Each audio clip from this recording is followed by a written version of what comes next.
जगन्नाथपुरी से पहले महाप्रभु श्री जगन्नाथ जी का प्रागट्य हुआ द्वारिका में।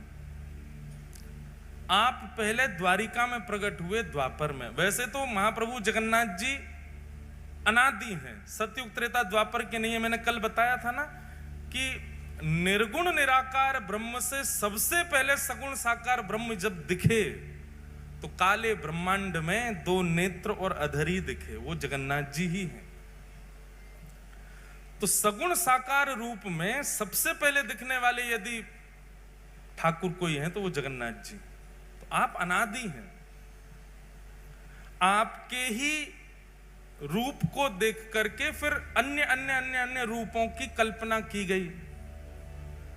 ऐसे नेत्र हैं, ऐसे अधर हैं, ऐसा मुख है, सब कुछ भाव रखे गए, पर सबसे पहले प्रकट होने वाला रूप महाप्रभु जगन्नाथ जी का ही है।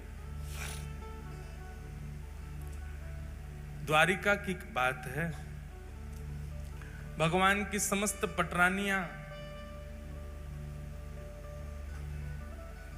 जब भी अपने कार्यों से निवृत्त होती हैं तो सबके मन में इच्छा होती है कि हमको कुछ ठाकुर जी की लीला या चर्चा सुनाई जाए। चलते फिरते कभी देवकी मैया कोई चरित्र सुनाती हैं, कभी रोहिणी जी कोई चरित्र सुनाती हैं, लेकिन आधे अधूरे ही रह जाते हैं। तो एक दिन समस्त कृष्ण पटरानियों ने रोहिणी जी को बुला करके कहा, रोहिणी मैया ऐसी हैं बलराम जी की मैया। बहुत ध्यान से सुनिएगा। रोहिणी मैया का स्वरूप स्वभाव आपको इतना बड़ा सौभाग्य प्राप्त हुआ, ठाकुर जी की ब्रजलीला, मथुरा लीला और द्वारिका लीला, तीनों लीलाओं का संपूर्ण दर्शन करने का सौभाग्य यदि किसी को मिला है तो वो रोहिणी मैया को मिला है। संपूर्ण ब्रजलीला का दर्शन भी रोहिणी मैया ने किया,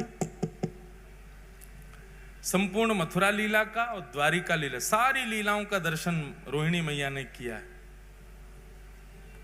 तो भगवान की पत्नियों ने रोहिणी मैया से कहा, मां आप एक जगह बैठ करके धैर्य पूर्वक ठाकुर जी की संपूर्ण लीला हमको सुनाओ, ब्रज लीला सुनाओ।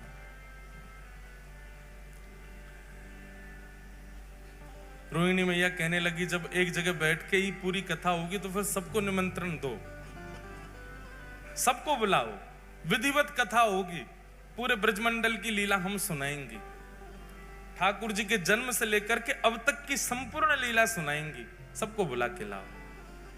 बहुत ध्यान पूर्वक शांति से बैठ के सब लोग सुनना। तभी रुक्मणी आदि अष्टपटरानियां कहने लगी, मां सब आएंगे लीला में, लेकिन 3 लोग वर्ज्य रहेंगे। 3 लोगों को निषेध है कथा में आना। रुक्मणी जी बोली कौन? रोहिणी मैया बोली कौन? बोले सबसे पहले तो बलराम जी, जे नहीं आने चाहिए कथा में। रोहिणी मैया बोली वाह, वक्ता के पुत्र को ही नहीं आने दोगे कथा में? हमारे लाला हैं बलराम जी, हम कथा सुनाएंगे, हमारे पुत्र को नहीं आने दोगी? अब मां आप समझो ना, वो जेठ जी हैं और जेठ के आगे हमको इतना संकोच लगेगा कि जेठ जी बैठे हैं, कभी घूंघट करना, कभी आपने कोई कीर्तन गाया तो नाचने में भी संकोच होगा, जेठ जी बैठे हैं। इसलिए आप कृपा करके उनको तो दूर ही रखना। बेचारे बलराम जी के साथ में एक अन्याय तो हुआ कृष्ण लीला में। इसी कारण से जब रासलीला होती है तो रासलीला में हम गाते हैं, राधा नाचे कृष्ण नाचे, नाचे गोपी जन, मन मेरा बन गया सखीरी पावन वृंदावन। ब्रह्मा भी नाचे, शंकर नाचे, सूरज नाचे, चंद्र नाचे, तारे नाचे, सब ब्रह्मांड नाच रहा है, केवल एकमात्र बलराम जी नहीं नाचे। बलराम जी को रास में भी नहीं आने दिया किसी ने। क्यों? बलराम जी आए तो थे, जैसे ही रास में बलराम जी आए सब गोपियों ने घूंघट कर लिया। सब जेठ ही मानती हैं इनको, क्योंकि गोपियां भी सब कृष्ण को पति मानती हैं, ये बड़े भैया हैं, जेठ हो गए। जैसे ही गोपियों ने घूंघट किया, गोपियां सब खड़ी हो गई। अब ठाकुर जी हाथ पकड़े, नाचो। गोपियां कहें जेठ जी खड़े, इनके आगे कैसे नाचो? तो ठाकुर जी बोले दाऊ दादा ये सब गोपियां नृत्य कर रही हैं, देखो गोपी बने शंकर जी भी घूम रहे हैं, गोपी बने ब्रह्मा जी भी हैं, सब गोपी हैं, आज आपको भी गोपी बन के आना पड़ेगा। दाऊ दादा बोले मैं बनूंगा गोपी, मैं तो नहीं बनना। तो बोले अब यहां तो एक ही पुरुष है मैं, बाकी सब तो गोपी हैं। आप अब संकोच हो रहा है ठाकुर जी कैसे कहें कि बाहर चले जाओ। बलराम जी समझ गए कि भैया हम बड़े हैवे को दुर्भाग्य हमारो कि हम यहाँ खड़े नहीं रह सकते। बेचारे बलराम जी चले गए। आज भी स्थान है गिरिराज जी की परिक्रमा, अगर कच्ची वाली आपने लगाई हो भीतर वाली, तो कच्ची परिक्रमा लगाओगे तो वहीं पर स्थान पड़ता है लुक दाऊ जी। क्या नाम है? लुक दाऊ जी। वहां बैठ करके कुंज में छिप करके श्री दाऊ दादाजी नेत्रों से नीर बहा रहे हैं और रास बिहार का दर्शन कर रहे हैं। वहां से लुक कर रहे हैं, देख रहे हैं रास बिहार, इसलिए उस स्थान का नाम है लुक दाऊ जी। वहां बैठ करके संपूर्ण रास का दर्शन किया बलराम जी ने। आज भी वही हुआ। सब कृष्ण पटरानियां कहने लगी, बोले कि कथा में 3 नहीं आएंगे, सबसे पहले बलराम जी, जेठ जी हैं उनके आगे हम कथा में संकोच होगा। रोहिणी मैया बोली ठीक है। दूसरा, बोले दूसरी सुभद्रा। बोले सुभद्रा जी क्यों नहीं आएंगे? बोले बहुत चंचल हैं। अरे कथा सुनते सुनते हमारे नेत्रों में अश्रु आ गए और हम कहीं रोने लग गए तो आके सामने बैठ जाएंगी। आप रो रही हो, क्या बात है, रो क्यों रही हो? अरे लीला ही तो सुना रही है मैया, आप रो क्यों रही हो? वो बहुत चंचल हैं, बहुत पूछती रहती हैं, बात बहुत करती हैं, इसलिए आप सुभद्रा जी को भी कह दो कि वो भी नहीं आए कथा में।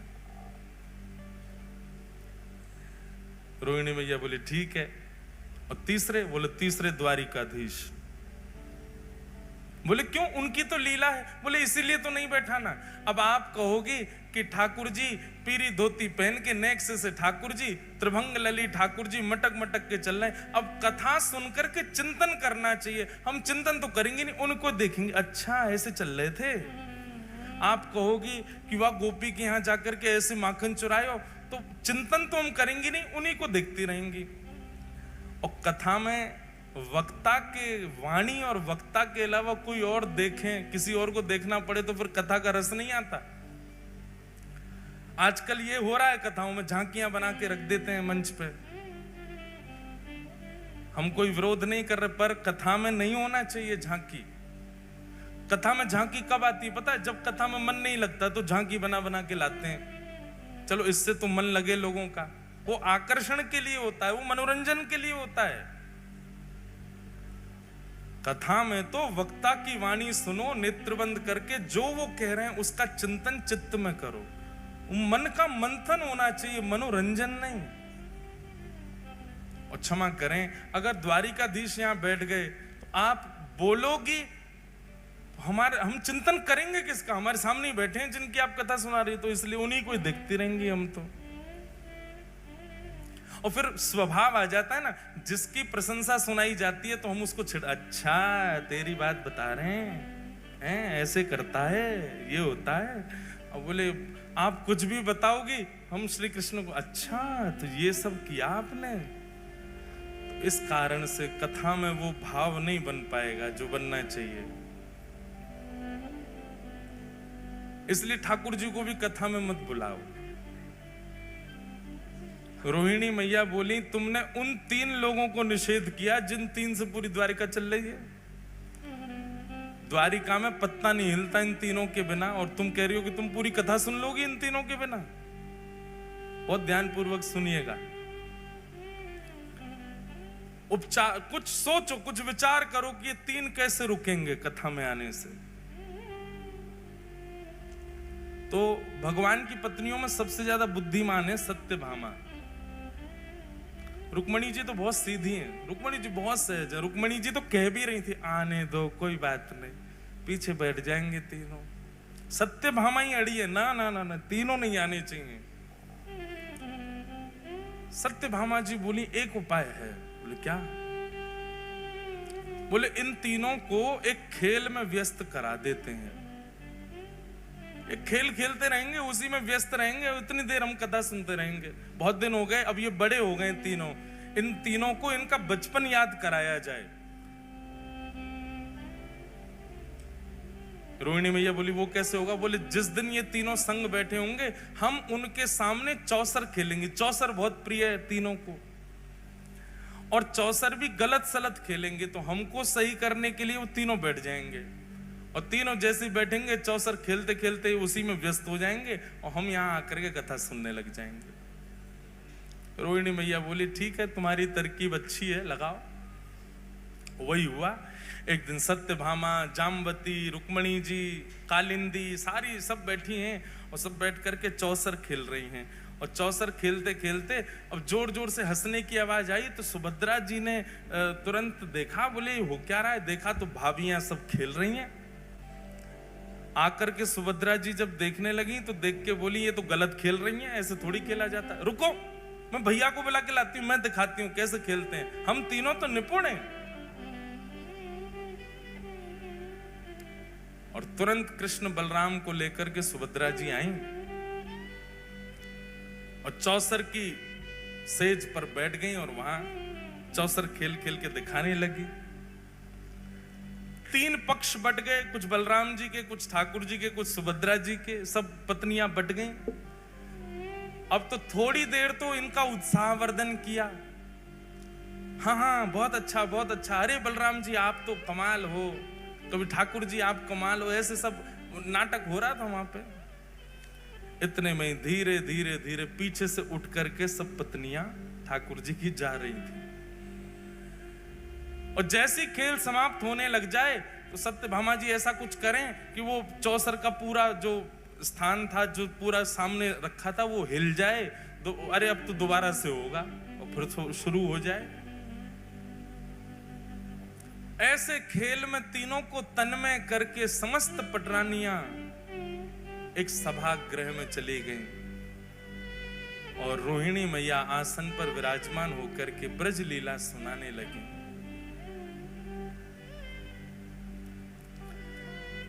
यहां पर चौसर में जीत गई कौन? सुभद्रा जी। अब सुभद्रा जी जैसे ही जीती, जीत करके उन्होंने कहा देखो भाभी जी जीत गई। देखी तो वहां कोई भी नहीं, सबरी चली गई। भैया एक भाभी जाए, दो जाए, 10 जाए समझ आती है, 16 हजारों चली गई। कुछ तो गड़बड़ है, मुझे ऐसा लग रहा है कि हमको कहीं पर फंसाया गया है। और देख नहीं रहे हो, बिल्कुल शांति छा गई है पूरे महल में, ऐसा लग रहा है कोई है ही नहीं है। दाल में कुछ काला तो है। ठाकुर जी बोले हमें तो पूरी दाल ही काली लग रही है, कुछ काला नहीं है, ढूंढो। और ढूंढते ढूंढते पहुंचे, एक विशाल सभागृह था। रोहिणी मैया नेत्र बंद करके संपूर्ण लीला सुना रही हैं, और सामने बैठकर के समस्त कृष्ण पटरानियां भाव आवेश में भाव विभोर होकर के ठाकुर जी की लीला सुन रही हैं। श्री यशोदा मैया लाल जी के छोटे छोटे हस्त कमलों में अपनी उंगली देख करके उनको चलना सिखा रही हैं। नन्हे नन्हे चरणों से ठाकुर जी कैसे चल रहे हैं, और जैसे ही चलते हैं यशोदा मैया अपनी उंगली हटा देती है। ठाकुर जी दोनों भुजा खड़ी करके एक पैर आगे रखते हैं, और रख करके फिर ऐसे डामाडोल होते भय से नीचे गिर जाते हैं। ये सब लीलाएं बता रही हैं। सब पत्नियां हंस भी रही हैं, और नेत्रों से प्रेमाश्रुओं को पहुंच करके यशोदा मैया को याद भी कर रही हैं। तभी प्रसंग आया कि श्री यशोदा मैया ठाकुर जी को पकड़ करके दहली लंगवावे ले गई हैं। लाला तू अब चलनो सीख गया है, चल अब दहली लांग ले। चलनो तो आ गयो, अब दहली लांगनू सीख ले। लाल जी दहली पे चढ़ तो गए, लेकिन पल्लंग को गहराई इतनी ज्यादा है कि ठाकुर जी नीचे उतर नहीं पा रहे हैं, और अपने पाम के अंगूठासों बार बार नीचे देख रहे हैं कि जमीन आई कि नहीं, अब मैं उतरूं कि नहीं। और जैसे ही नीचे पाम करें जमीन गहरी है, सो ठाकुर जी जोर जोर से रो रहे हैं। यशोदा मैया कह रही है अरे लाला तू काहे को रो रहा है? सो तुतला के ठाकुर जी कह रहे मैया जे दहली मुकु मार है, जे दहली ऊंची है गई है, या तो कह दे ये नीची है जाए। ऐसी मधुर लीलाएं श्री रोहिणी मैया, यशोदा मैया की और ठाकुर जी की बाल लीला की सुना रही हैं। सब नेत्र बंद करके भाव में कथा श्रवण कर रहे हैं। और तभी उस सभा के द्वार पर तीनों का आगमन हुआ। बलराम जी, बाल कृष्ण और सुभद्रा। बलराम जी, द्वारिकाधीश, सुभद्रा तीनों आए और तीनों ने आकर के जैसे चुपचाप देखा कि कथा चल रही है, मधुर लीला सुना रहे हैं, ठाकुर जी ने दोनों से कहा चुपचाप पीछे चल करके बैठे, ये हमसे छुप करके कथा कही जा रही है ताकि हम ना सुन लें, चलो पीछे बैठ के सुनेंगे। और ठाकुर जी बिल्कुल सहमे से गए और सबसे पीछे जाकर के बैठ गए तीनों। बीच में सुभद्रा जी बैठी हैं, एक तरफ बलराम जी, दूसरी तरफ ठाकुर जी, और बैठ करके मधुर वह रस चर्चा सुनने लगे। सुनते सुनते सुनते यशोदा मैया के प्रसंगों को, ब्रजवासियों के प्रसंगों को, श्री ठाकुर जी प्रेम की अवस्था में प्रवेश करने लगे। प्रेम जब प्रकट होता है ना बंधुओं, बहुत ध्यानपूर्वक सुनिएगा, प्रेम जब प्रारंभ होता है तो प्रारंभ में विपरीत अवस्था भी अच्छी लगती है। प्रेम जब प्रारंभ होता है तो प्रेमी को रात में निद्रा भी ना मिले तो भी अच्छा लगता है, भोजन ना मिले तो भी अच्छा लगता है, पानी ना मिले तो भी अच्छा लगता है, अनुकूल वातावरण का कमरा ना मिले, बिना एसी का कमरा मिल जाए तो भी अच्छा लगता है, बस प्रेमी संग होना चाहिए। प्रेम की प्रथम अवस्था है। प्रेम की द्वितीय अवस्था जब प्रारंभ होती है तो प्रेमी की परीक्षाएं शुरू होती हैं। फिर जो प्रेमी है वो इस अवस्था में आ जाता है कि वो अपने प्रेम को तो मान चुका है कि मैं इससे बहुत प्रेम करता हूं, वो सामने वाला मुझसे प्रेम करता है कि नहीं, उसकी परीक्षाएं लेना प्रारंभ करता है। फिर वो ऐसा कुछ करता है कि जिससे पता चले कि ये मुझसे प्रेम करता है कि नहीं। तीसरी अवस्था में रूठना, मनाना, मान लीला प्रारंभ हो जाती है। चौथी अवस्था में स्वीकारीकरण और विश्वास आ जाता है। पांचवी अवस्था में प्रेम अब पुष्टता की ओर बढ़ता है तो दोनों में वियोग की भावना, संयोग वियोग, कभी राजी कभी रूठ गए, कभी राजी कभी संयोग वियोगात्मक भाव रहता है। छठवीं अवस्था में प्रेम विरह प्रदान करता है। कोई भी एक थोड़ा दूर हो जाएगा। अगर प्रेम सच्चा होगा तो विरह प्रारंभ होगा। प्रेम केवल बहाना रहा होगा या केवल आसक्ति रही होगी तो उस विरह से किसी को भी फर्क नहीं पड़ेगा। छठवीं अवस्था का प्रेम प्रारंभ होते ही अगर प्रेम सच्चा है तो विरह आएगा। सातवीं अवस्था में व्याकुलता आ जाएगी। अब पहले तो अच्छा लग रहा था इसलिए भोजन भी मन नहीं होता था, सोने का मन नहीं होता था, पर अब व्याकुलता इतनी बढ़ गई है, व्याकुलता के कारण भोजन नहीं प्रिय लगता, निद्रा नहीं प्रिय लगती। प्रेम की आठवीं अवस्था ये हो जाती है कि चिंतन करते करते करते करते प्रेमी का जित देखूं उतित श्याममयी है, जिसको देखते हैं उसमें प्रेमी दिखने लग जाता है। इसकी चाल मेरे प्रेमी जैसी है, इसका मुख मेरे प्रेमी जैसा है, वो हंसता था तो ऐसे ही हंसता था, वो बैठता था तो ऐसे ही बैठता था, वो बोलता था तो ऐसे ही बोलता था। प्रेम की नौवीं अवस्था जब आ जाती है तो प्रेम प्रगाढ़ और वियोग की चरम स्थिति आ जाती है। तब व्यक्ति जड़ और चेतन का भी भ्रांति नहीं रख पाता, जड़ से भी पूछने लग जाता है, जड़ से भी चर्चा करने लग जाता है, जैसी गोपियों की हो गई थी। भगवान के वियोग में वृक्षों से पूछ रही हैं, तुमने श्याम सुंदर को देखा? तुलसी से पूछ रही हैं, अरे तेरे बिना तो वो भोजन ही नहीं करते, तूने उनको देखा? मयूर से पूछती हैं, तुमने उनको देखा, तुझे तो सिर पे धारण करते हैं। प्रेम की 9वीं अवस्था आ जाती है और प्रेम की जब 10वीं अवस्था प्रारंभ होती है तो प्रेमी अपने प्रेमी का चिंतन करते करते करते करते करते करते प्रेम विगलित होने लग जाता है।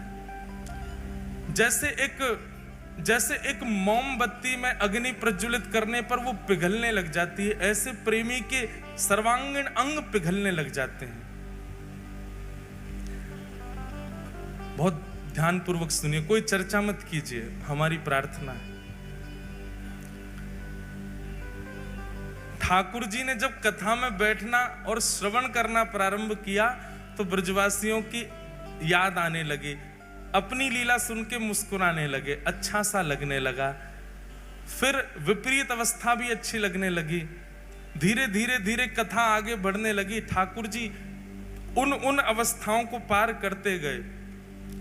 पार करते करते 6वीं 7वीं अवस्था में आकर के ठाकुर जी अपना हृदय पकड़ करके सहलाने लगे, ब्रजवासियों की याद आने लगी। 7वीं 8वीं अवस्था आते ही श्री ठाकुर जी के नेत्रों से अश्रुबिंदु गिरने लगे। सभागृह में दिखने वाली ब्रज जैसी कोई भी वस्तु उसको ठाकुर जी जा जा करके अपने हृदय से लगाने लगे। मेरी मैया कहाँ है, मेरे बाबा कहाँ हैं, मधुमंगल श्रीदामा सब कहाँ हैं। इस प्रकार ठाकुर जी ढूंढने लगे। अपनी पटरानियों में ही किसी के रूप को देख करके कहते हैं, श्रीदामा ऐसो ही लगे, मेरो मधुमंगल ऐसो ही दिखे। रोहिणी मैया को देख के यशोदा मैया ऐसी लगे। बलराम जी को देख के कहते हैं, दाऊ दादा हमारे नंद बाबा ऐसे ही लगे। ठाकुर जी की ऐसी अवस्था प्रकट हो गई।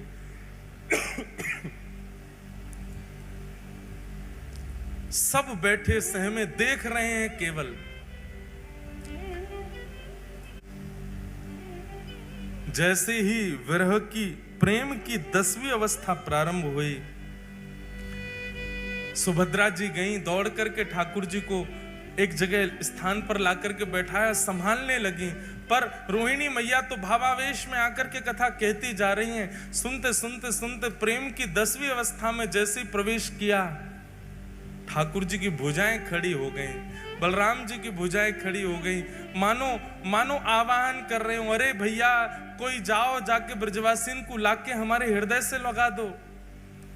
10वीं अवस्था प्रारंभ होते ही श्री ठाकुर जी का श्री अंग पिघलने लगा। नेत्र पिघल गए, नासिका पिघल गई, कान पिघल गए, मुखमंडल पिघलने लगा, हस्त कमल पिघलने लगे, चरण पिघल गए, उदर पिघल गया, सर्वांगीण श्री अंग पिघलने लगा श्री ठाकुर जी का।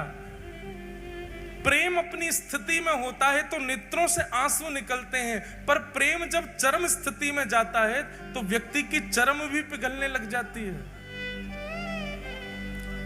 हम संसारी मानव पांचवी श्रेणी से ऊपर नहीं जा सकते प्रेम की में, क्योंकि हमारा प्रेम इतना है ही नहीं। उससे ऊपर की स्थिति में जाते ही सबको अपना स्वार्थ दिखने लग जाता है। हम कभी 10वीं अवस्था, 9वीं अवस्था, 7वीं अवस्था में नहीं जा सकते। हमारी स्थिति केवल 5वीं अवस्था तक है। जैसे वियोग प्रारंभ होता है, वियोग आते ही हमको अपना स्वार्थ दिखता है और स्वार्थ दिखते ही हम अपने प्रेमी का त्याग कर देते हैं। उससे मिलने वाले विरह को हम सह नहीं पाते।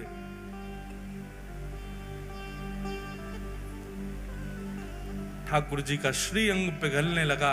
ठाकुर जी की इस अवस्था को देख करके देवता त्राहि माम करके दौड़ने लगे। दौड़े दौड़े गए श्री नारद जी के पास और नारद जी से जाके कहा, नारद जी कुछ करिए। अगर रोहिणी मैया की कथा को अभी रोका नहीं गया तो श्री ठाकुर जी संपूर्ण जल निमग्न हो जाएंगे। तुरंत नारद जी महाराज आए। कथा इतनी प्रबल स्थिति में पहुंच चुकी है कि वहां जाकर के विक्षेप नहीं डाल सकता कोई। पर श्री नारद जी महाराज ने ठाकुर जी की स्थिति को देखा और देखते हुए तुरंत रोहिणी मैया के चरणों में प्रणाम करते हुए, अपना करताल बजाते हुए रोहिणी मैया के भाव को भंग किया। नेत्र खुले रोहिणी मैया के, नेत्रों से विरल अश्रुधार गिर रही है, लाल पड़ गए नेत्र। नारद जी, आप तो कथा के इतने रसिक हैं, फिर कथा में विघ्न कैसा? नारद जी महाराज ने इशारा किया, मैया सामने देखो। पीछे बैठे द्वारिकाधीश बलभद्र और सुभद्रा, तीनों प्रेम की 10वीं अवस्था पार कर चुके हैं। उनका श्री अंग पिघल रहा है।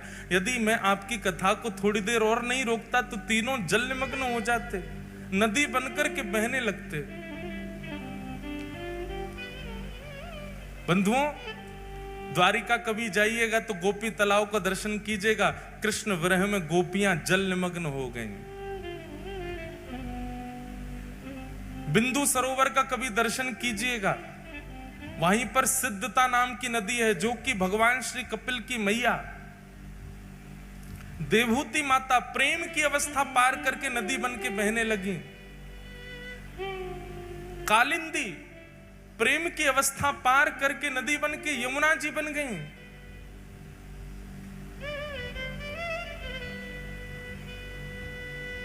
भगवान शिव का प्रेम ही श्री गंगा के रूप में परिवर्तित हो गया। प्रेम की अवस्था को जिसने पार किया वो बहने लगा। यदि उस समय नारद जी नहीं आते, कथा को नहीं रोकते, तो शायद जगन्नाथ प्रभु भी बहने लगते। कोई नदी ही प्रकट हो गई होती द्वारिका में। रोहिणी मैया से कहा, कथा को यहीं विश्राम दीजिए, ठाकुर जी का श्रीअंग पिघल रहा है।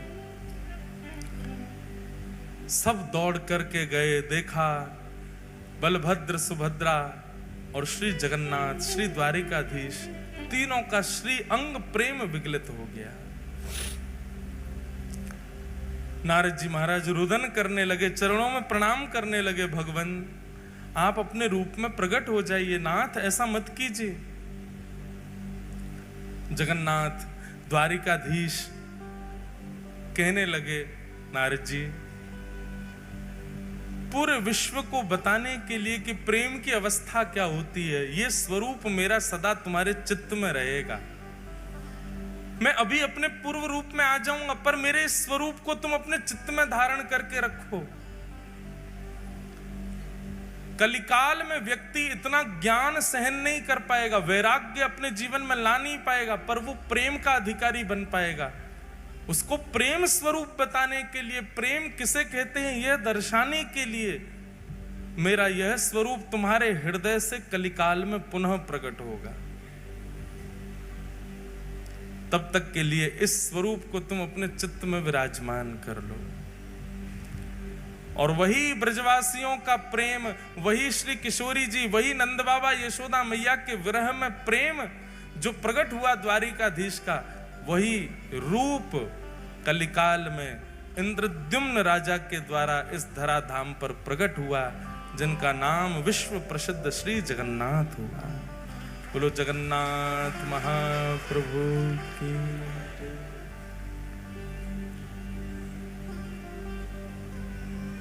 ब्रजवासियों के प्रेम में श्री महाप्रभु जगन्नाथ जी पिघल गए और तब ये रूप प्रकट हुआ। बंधुओं, संसार में सब प्रेमी अपने आप को दिखाते बताते हैं, पर प्रेम तो केवल ठाकुर जी जानते हैं और कोई नहीं जानता।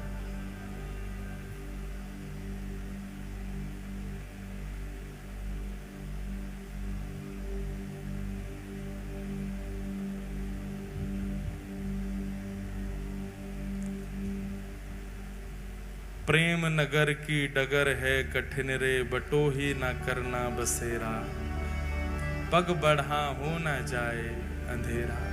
हमारे ब्रजमंडल में रसिक हुए, उनका ये भाव है, भैया प्रेम के मार्ग पर यदि चल रहे हो, पहले ही सावधानी आपको कर दी जा रही है, चेतावनी दी जा रही है, इस मार्ग पर मत चले जाना। कहीं इस मार्ग में और गहराई में प्रवेश कर गए तो जगन्नाथ भगवान की तरफ पिघल जाओगे। हमारे ब्रज के रसिक जन गाते हैं, प्रेम नगर की डगर है कठिन रे, बटो ही न करना बसेरा, पग बढ़ा हो न जाए तेरा, पग बढ़ा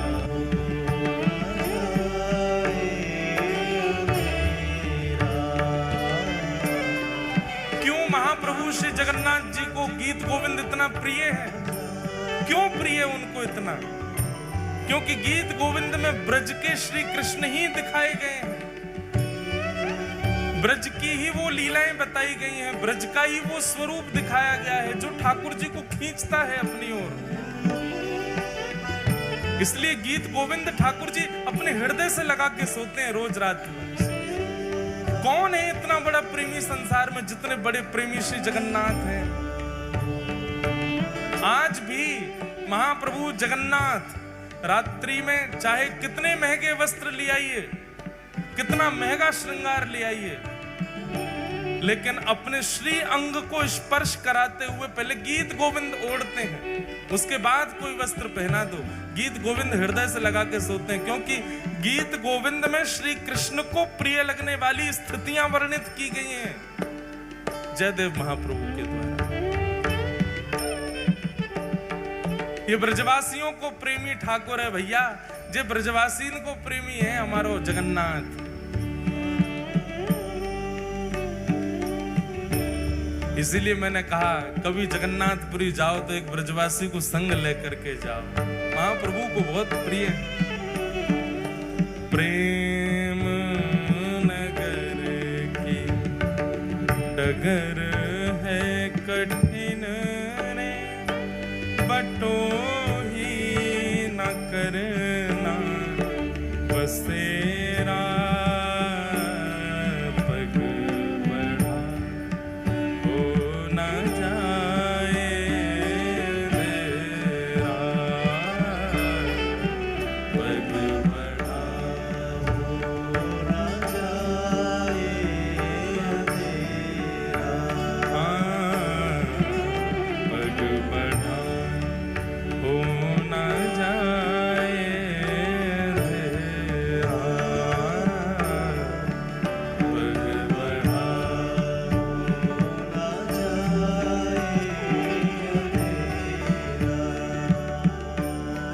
हो मन का रतन रख जतन से अनाड़ी, मन का रतन रख जतन से अनाड़ी, मन का रतन रख जतन से अनाड़ी, मन का रतन रख जतन से अनाड़ी। क्यों यहाँ आगे छोरों की बस्ती है भारी, यहाँ आगे छोरों की बस्ती है भारी, हाँ यहाँ आगे छोरों की बस्ती है भारी, यहाँ आगे छोरों की बस्ती है भारी। ज्ञानी लुटे गुमानी यहाँ पल में लुट जाए लाखों का घेरा,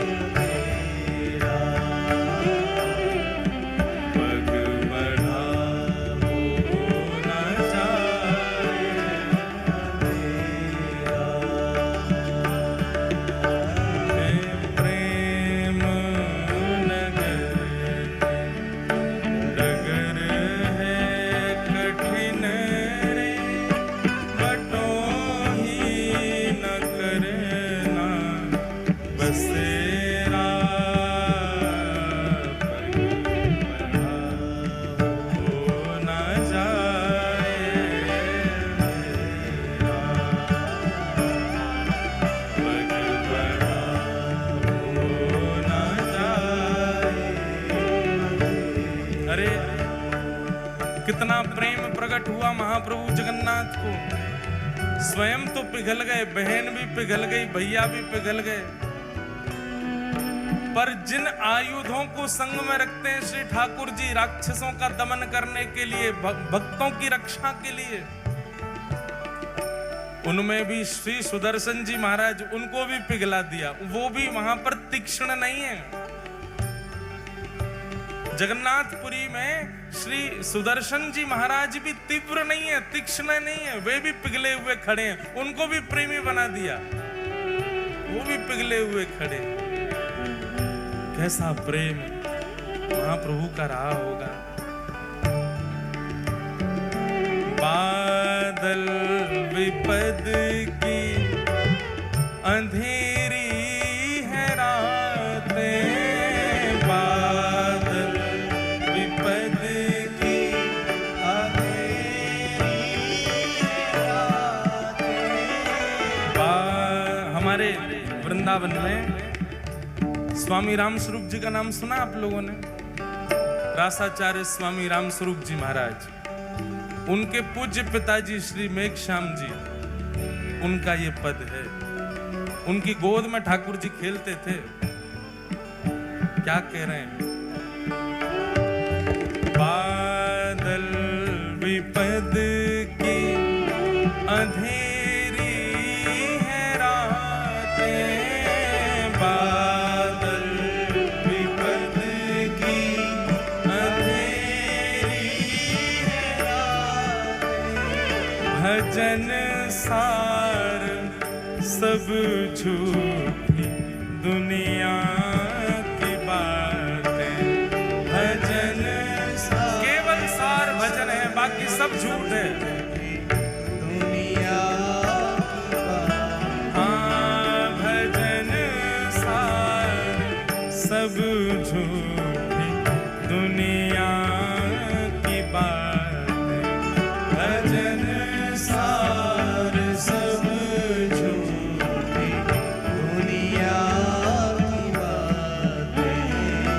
लखों श्याम पुत्रिन में उनकी झलक, मित्र हो जाए पल में सवेरा, पग बढ़ा हो ना जाए अंधेरा, पग बढ़ा हो ना जाए अंधेरा। प्रेम नगर नगर है कठिन, बटोही न करना बसेरा, हो ना जाए अंधेरा, पग बढ़ा हो ना जाए अंधेरा,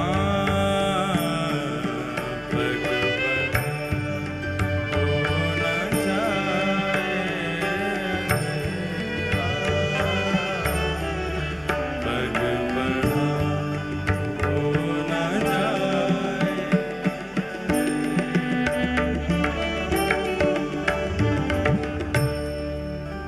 तो इस प्रकार प्रकट हुए द्वापर में श्री जगन्नाथ।